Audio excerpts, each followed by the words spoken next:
Episode number 2 में आप लोगों का स्वागत है। हम लोग कहानी सुनेंगे फिर से। अगर आपने मेरा लास्ट वाला वीडियो नहीं देखा है जो पहला एपिसोड, चलिए कहानी सुनते हैं कि फर्स्ट एपिसोड अगर आप लोगों ने मिस कर दिया है तो मैं आई बटन में उसको दे दूंगी, तो प्लीज़ आप चेकआउट कर लेना। Hello friends, welcome back to my channel और आप देख रहे हैं मिलीज वर्ल्ड। बहुत सारे लोगों को ये कहानी बहुत ही जानी पहचानी लगेंगी क्योंकि ऑलमोस्ट हम इस कहानी से मतलब इसको हम बहुत बार पढ़ चुके हैं, इसके बारे में हम जानते हैं। लेकिन ये एक ऐसी कहानी है जो मेरी बहुत फेवरेट है बचपन से ही। So I thought to share with you all guys. So चलिए स्टार्ट करते हैं आज की कहानी। आज की जो कहानी है उस कहानी का नाम और उसके जो ऑथर है वो मैं लास्ट में बताऊंगी। तो आप प्लीज़ इस वीडियो को एंड तक ज़रूर देखिएगा। तो चलिए कहानी शुरू करते हैं। कहानी ऐसी है कि बहुत साल पहले एक राजा हुआ करता था। तो वो राजा से भी बहुत अच्छा था, उनके राज्य में सभी बहुत खुश थे। एक दिन सुबह ऐसा हुआ कि वो उठे और उन्होंने ऐसा महसूस किया कि उन्हें कुछ भी और अच्छा नहीं लग रहा है। उनका जो मन है वो ठीक नहीं है। वो अपने आप से बहुत बार पूछने लगे, लेकिन उनका जवाब नहीं मिला कि क्यों उनका मन ठीक नहीं है, क्योंकि उनके पास तो सब कुछ था। फिर उन्होंने अपने मंत्री को बुला के उन्होंने कहा कि देखो, मेरा मन ठीक नहीं है, मुझे कुछ भी अच्छा नहीं लगता आजकल। मुझे ना खाने का मन करता है, ना सोने का मन करता है, किसी भी चीज़ से मुझे सुकून नहीं मिल रहा है। मुझे नहीं पता कि मुझे क्या हुआ है, बट मुझे लगता है ये कोई बीमारी है। तो मंत्री ने वैद्य जी को बुलाए। बहुत सारे वैद्य आए उनके पास उनको देखने के लिए कि राजा को आखिर हुआ क्या है। बहुत सारे आए और बहुत सारे गए, लेकिन इस बीमारी का पता नहीं चल पाया कि राजा को क्यों कुछ अच्छा नहीं लग रहा है। पूरे राज्य में हलचल मच गई कि इतने अच्छे राजा हैं, फिर उनको क्या हो गया और उनको क्यों कुछ अच्छा नहीं लगता। आजकल ना खाने का मन करता है, ना सोने का मन करता है। सो ऐसे में राजा और चिड़चिड़े हो जा रहे थे क्योंकि बहुत सारे वैद्य आ रहे थे और उनको उनकी बीमारी का पता नहीं चल पा रहा था। और वो जैसे जीते थे खुश मिजाज से, वो अभी नहीं जी पा रहे थे। तो इस बीच एक साधु बाबा मिले मंत्री जी को। तो साधु बाबा ने मंत्री जी से कहा कि ये तो बहुत आसान है, तुम लोग कर पाओगे क्या? दवाई है मेरे पास, मैं बता दूंगा। तो मंत्री ने कहा हाँ हाँ कहिए, क्या दवाई है? तो साधु बाबा ने कहा कि बहुत आसान है। आपको बस एक ऐसा इंसान ढूंढना है जो बहुत हंसमुख हो, जिसकी ज़िंदगी में कोई भी चिंता ना हो, मतलब वो मनमौला हो। ऐसा कोई इंसान आपको ढूंढना है और उस इंसान का पहना हुआ कपड़ा राजा को एक दिन के लिए पहनना है और उस इंसान के बिस्तर पे राजा को एक दिन के लिए सोना है। बस राजा ठीक हो जाएंगे। तो मंत्री ने कहा इतना आसान है? ये तो बहुत आसान है ऐसे इंसान को ढूंढना। अब फिर मंत्री राजा के पास गए। राजा के पास जाने के बाद राजा को बताया कि ये है ये उपाय महाराज। तो महाराज ने कहा बस इतना सा आसान है, ढूंढो जाओ कि निकाल के लेके आओ ऐसे ऐसे बंदे को जो मनमौला हो, जिसको किसी भी बात का कोई चिंता ना हो, जो हंसमुख हो, लेके आओ। तो मंत्री उसके अगले रोज निकल गए ऐसे इस इंसान को ढूंढने के लिए।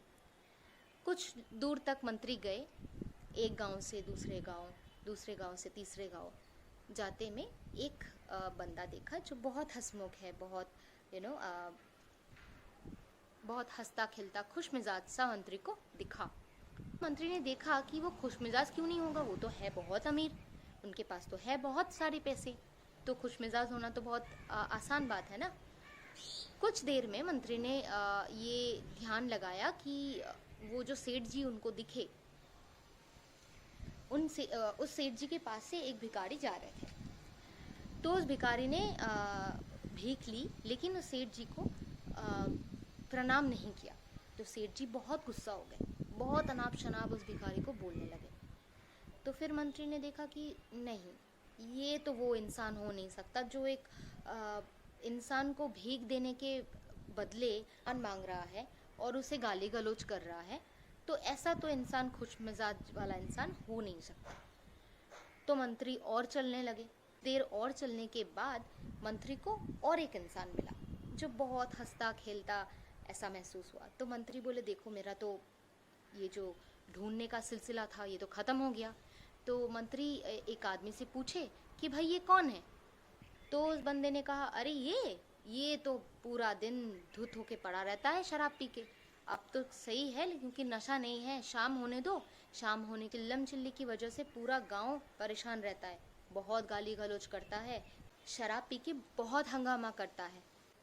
तो मंत्री ने मन में सोचा, क्या मुझे ऐसा इंसान मिलेगा जो सच में हंसमुख हो, जिसको कोई चिंता ना हो? तो मंत्री मन में ऐसे सोचने लगे, भले ऐसा कोई इंसान हो सकता है जिसके मन में कोई चिंता ना हो, जिसके मन में किसी भी बात का डर ना हो, वो मन मौला रहता हो। सो ऐसा कोई इंसान हमें मिल सकता है भला? ऐसे में मंत्री बहुत निराश हो गए और अपने महल की ओर चल पड़े। अगले रोज मंत्री जी फिर से निकले इसी आशा में कि आज शायद वो इंसान मिल जाए। ऐसे में वो रोज निकलते और निराश होके घर में वापस आ जाते। ऐसा करते करते बहुत सारा दिन बीत गया। एक दिन ऐसे मंत्री जी निराश होके महल की ओर आ ही रहे थे तो वो थक के एक पेड़ के नीचे बैठ गए। एक इंसान को देख के, एक बूढ़ा इंसान देखने को मिला एक पेड़ के नीचे। तो उनको देख के मंत्री जी रुक गए। उनको देख के ऐसा लग रहा था कि उनको खाने को सही से नहीं मिलता है और वो बहुत हंस रहे थे। इसीलिए मंत्री जी का जो ध्यान उनके ऊपर गिरा। तो मंत्री जी उनसे पूछे कि भाई तुम इतना क्यों हंस रहे हो? तो उन्होंने कहा, क्यों ना हंसूं मैं? आपने इस पृथ्वी को देखा है कैसे घूमती रहती है?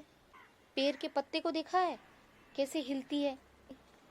ये जो पंछियां बैठी हुई है ये कैसे गा रहे हैं, कैसे बात करते हैं?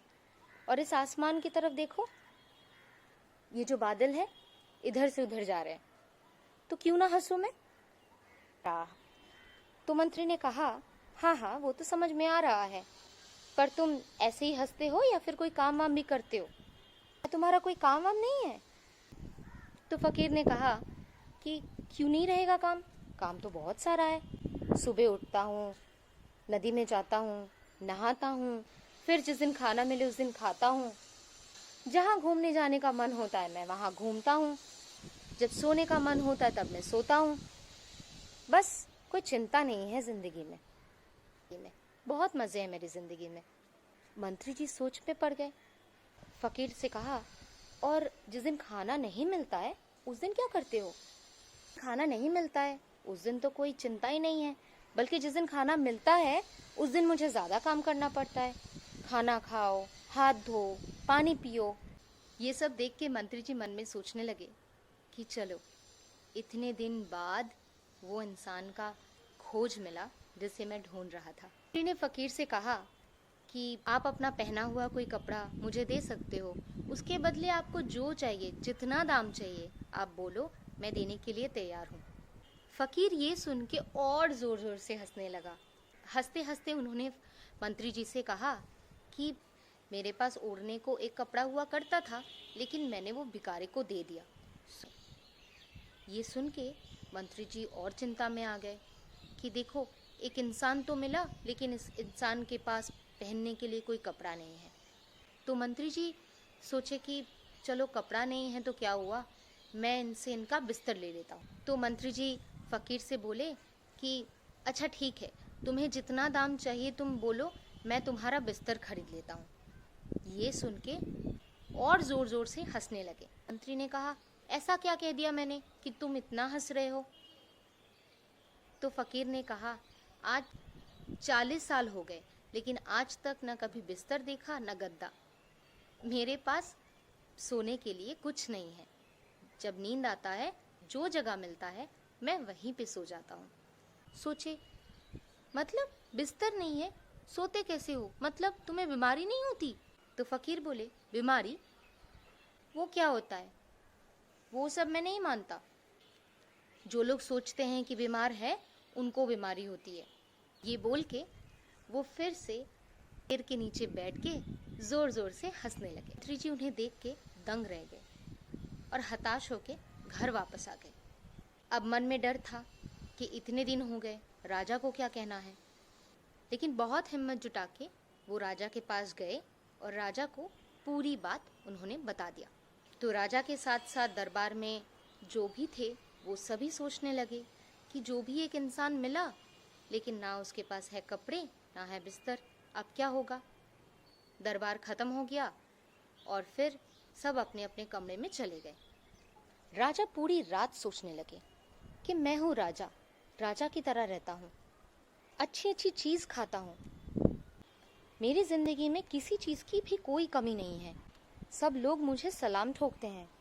पर वो इंसान फ़कीर है, ना पहनने को कुछ है, न सोने को कुछ है, ना उसे ठीक से खाना मिलता है। ऐसा इंसान बोल रहा है कि वो बीमारी नहीं मानता।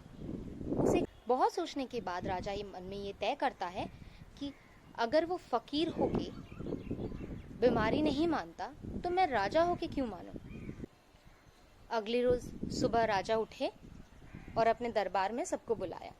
बुला के उन्होंने कहा कि देखो मैं ठीक हूँ, तुम लोग तो मेरे लिए कुछ नहीं कर पाए, मैंने अपनी बीमारी खुद ही ठीक कर ली है, आज से सब पहले की तरह होगा।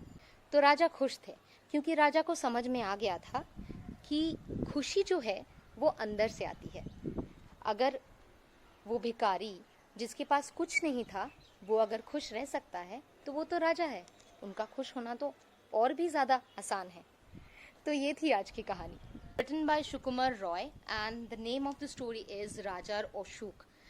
अगर मुझे इसका लिंक मिले तो मैं ज़रूर आप लोगों को दे दूँगी, but I am not sure इसका ट्रांसलेटेड वर्जन मिलेगा कि नहीं, I am not sure about that. I hope कि आज की स्टोरी आप लोगों को अच्छी लगी होगी। अगर अच्छा लगा है तो please don't forget to hit the like button and please do subscribe my channel and share with your friends as much as possible. So मिलती हूँ अगले वीडियो में किसी नए स्टोरी के साथ या फिर किसी नए टॉपिक के साथ। तब तक के लिए बाय।